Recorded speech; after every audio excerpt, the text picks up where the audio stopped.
I want to talk today about prosthetics and a question I get fairly regularly, which is, why don't I just amputate my leg?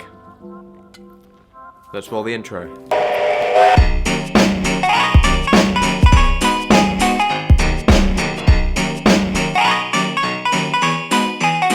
Okay, a little bit of background to this story. I did actually go and try to get my leg amputated at one point a couple of years ago, and that, funnily enough, is what sparked me getting into sport. There was a video about that. 3 years ago, I had an appointment at this hospital. My doctor said something that stuck with me. You'll never be an athlete. Doesn't really touch on the amputation. It's not something I've really spoken about before. But long story short, basically the doctor said to me, whether I do or whether I don't get amputated, I'd never be a sportsman. I'd never walk or run normally. And that's really what thrust me into the kind of world of sport. I just don't like being told what to do. So I thought, if you say I can't, then I'm going to become a sportsman, become an athlete. And that's where I am now. Anyway, that aside, it is something that I have always considered and I've always kind of wanted to do. Not wanted to do, but I made the decision to kind of go through with it even at one point. It sounds strange saying that, but it's true. It's something that I would love to do. It's just not a possibility, and that's something that I want to talk to you guys today about why.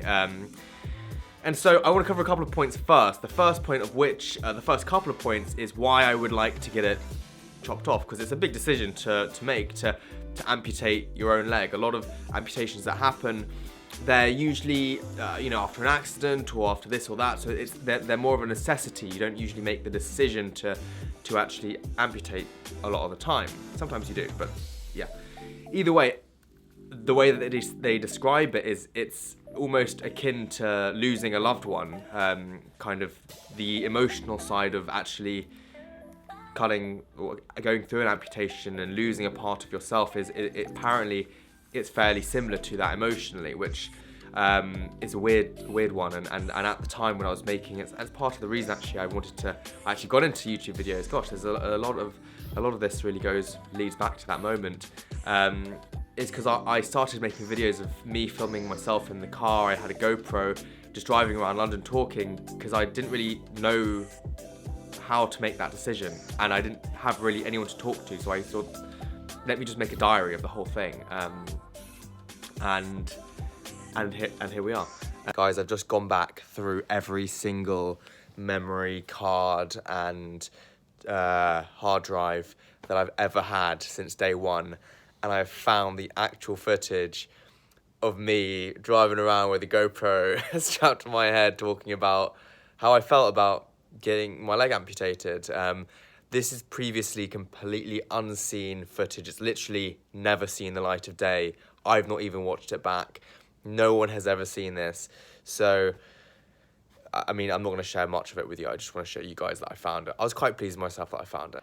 I'm going to watch it with you guys. Basically, never done a YouTube video before, but I've decided to start making videos, start vlogging.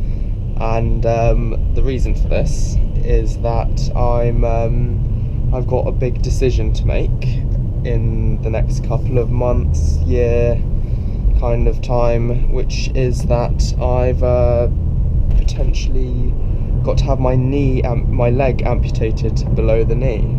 Yeah. Oh, this is embarrassing.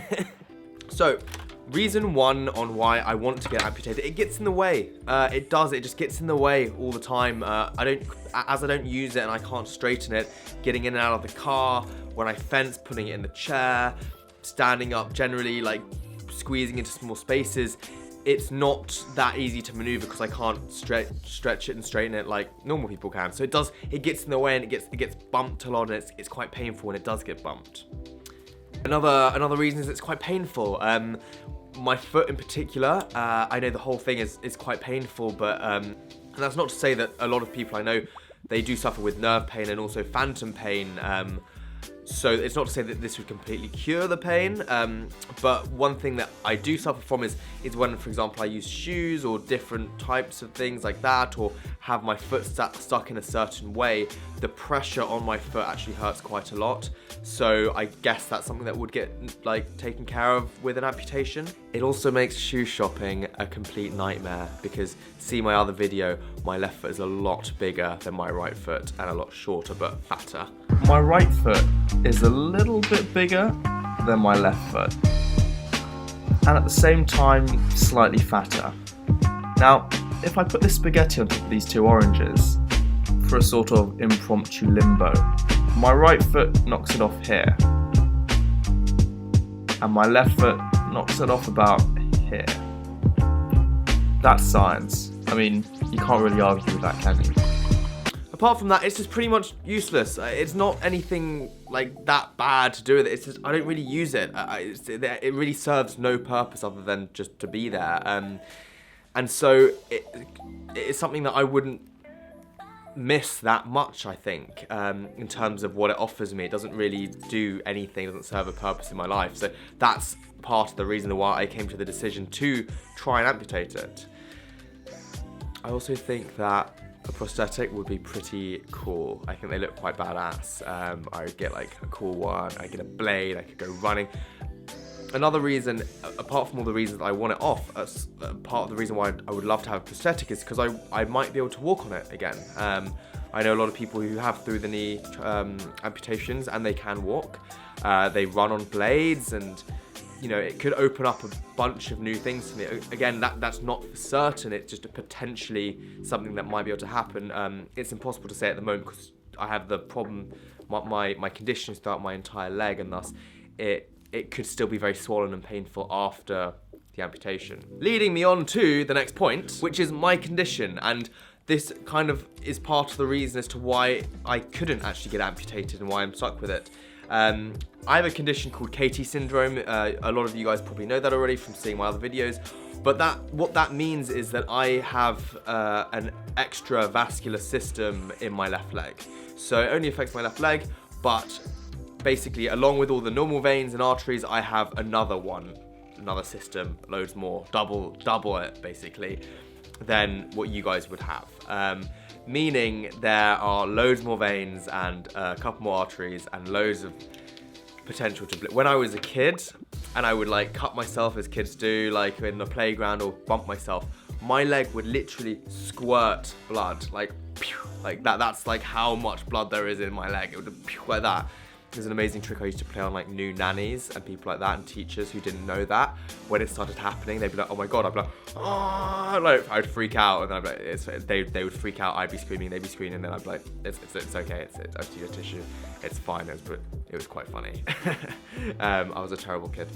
But what that means is basically, with all those extra veins comes extra risk, because obviously doing an operation like this, a lot of the risk is actually bleeding, and so there'd be a lot more bleeding with my leg. Meaning that when I had my last consultation with my doctor, we saw a vein specialist, and they basically said, "Look, I don't know who told you this was a great idea. You have loads and loads of veins. The risk of bleeding is crazy. You have a 50-50 chance of making it off the table." And I was quite young at the time. Well, quite young. I wasn't that young, but I was young enough to kind of be quite shocked by this. And I was like, fuck, excuse my French, that's crazy.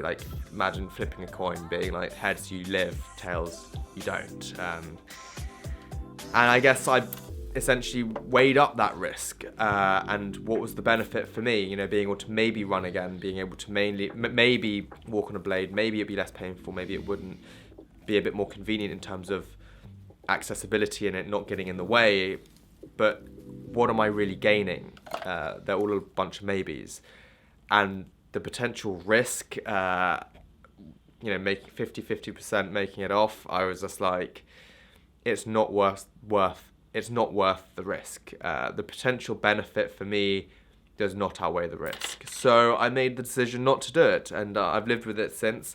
Again, it's not something that I'm set on for the rest of my life. It's something I would still love to do if it becomes a possibility in the future, I'm not sure, but yeah, that's pretty much it. It's I guess it's with anything you do in your life is does the reward outweigh the risk? Is that worth it?